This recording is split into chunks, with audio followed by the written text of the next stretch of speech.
Hello everyone, good morning. Welcome back to my YouTube channel. It's me again, Dona. So for today's video, i-share ko sa inyo kung paano gumawa ng thumbnail at maglagay ng thumbnail sa ating YouTube videos. So, keep on watching. One, two, one, two. Don't stop. I'm on. Guys, pupunta lang tayo sa Play Store. Ayan. Search lang natin Poster Maker.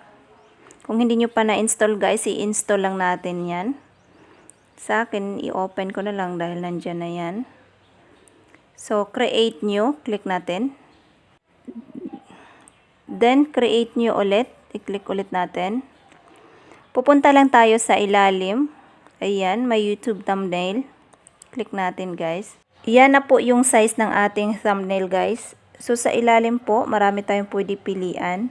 Kailangan lang natin i-explore. Then, click natin yung image. So, mapupunta tayo doon sa image.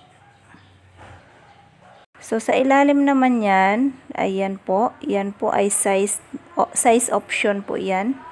So, maraming size option guys. Yan.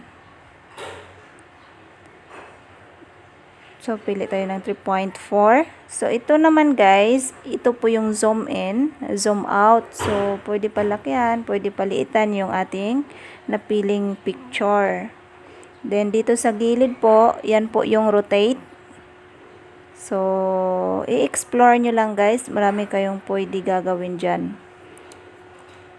Ayan po.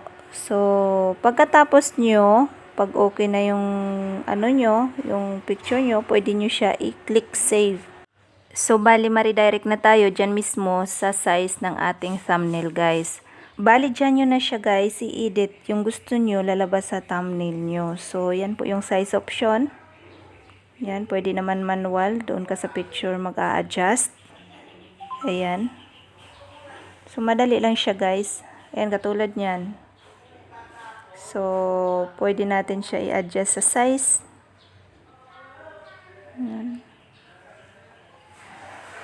So, kayo nang bahala sa pag-adjust guys. Pwede nyo yan siya pahabaan, paiksian. Basta yung gusto nyo ipakita sa thumbnail nyo. So, dito sa ilalim may text option. Ayan. Type lang natin yung text. Yan, click done. Then, dyan may font size guys. Depende sa inyo guys kung anong font size ang gusto nyo. Dito sa ilalim mga style ng letter. Ayan po. So, mamili lang kayo kung anong style ang gusto nyo. Ayan. So, yan po yung napili natin. Then, i-move lang natin doon sa space na gusto natin paglagyan. Yan. Then, palakihan ng konti.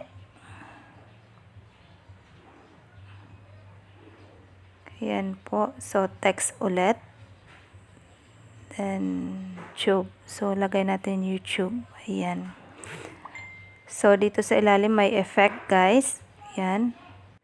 Depende naman sa inyo kung anong effect yung gusto nyo ilagay. So, mamili lang kayo. Kung open yung wifi nyo guys, makikita nyo naman lahat yan. So, sa akin yan yung napili ko. Yan.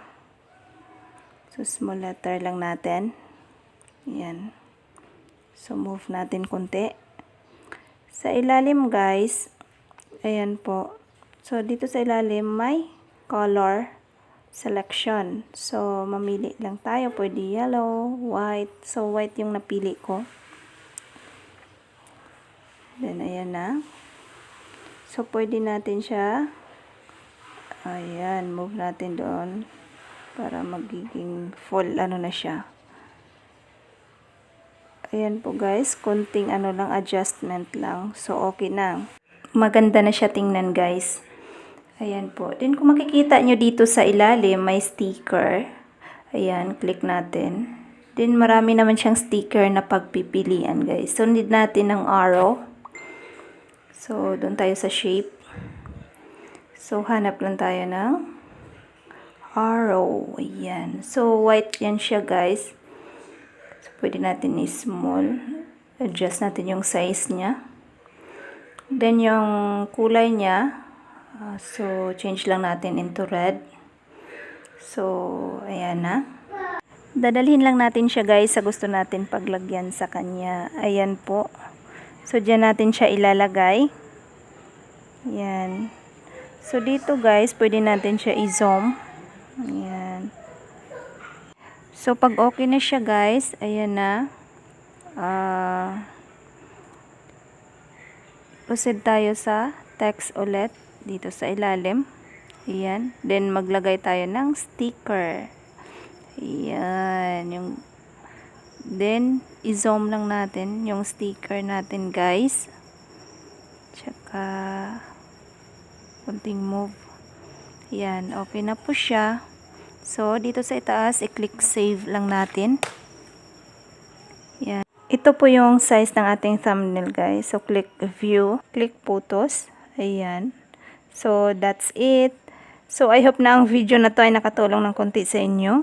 Huwag nyo kalimutang mag-subscribe. Thanks for watching.